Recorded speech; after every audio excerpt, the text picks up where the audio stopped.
Ang dami bunga. Ito na po yung laman niya. Isang puno lang. Lalaki. Tatas yan. Tatas. Siguro mga 2 kilo. Lalaki. Isang puno.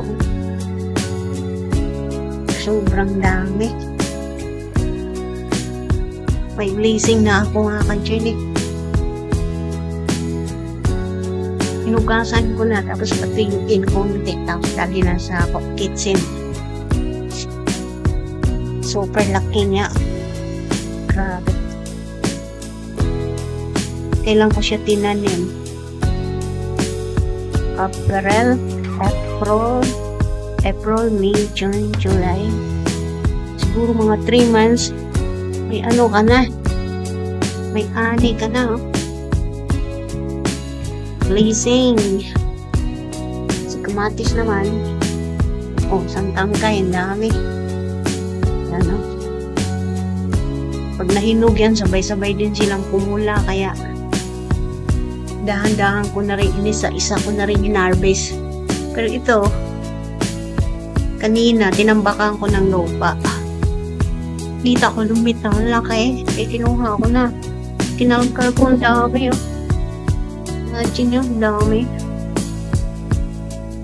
Grabe, no? So, hindi na tayo bibili ng patatas.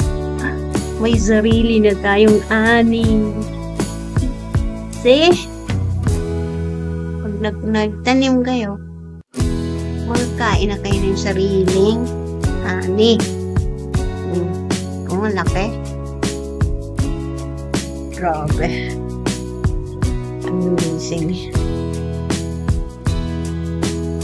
Ito naman. Matis naman yan. Yung aking patatas. Isang puno. Pero mayroon pang natira.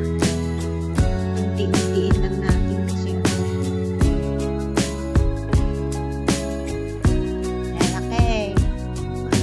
Patatas ni Mix. Kaya abangan yung susunod na pagka-harvest. Diyan lang muna. Dito ni Mix.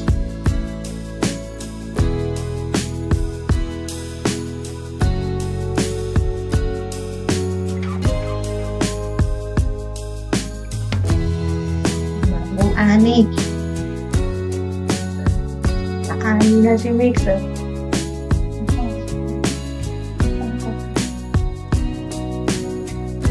Ayan.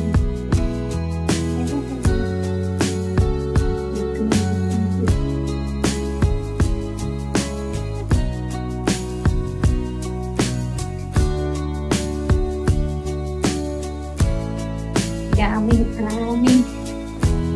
Salamat kay Lord. Nakakaano na ako sa akin tanim. Kaya, kapangan at susunod na pag-aani. Sa harap, mayroon pa.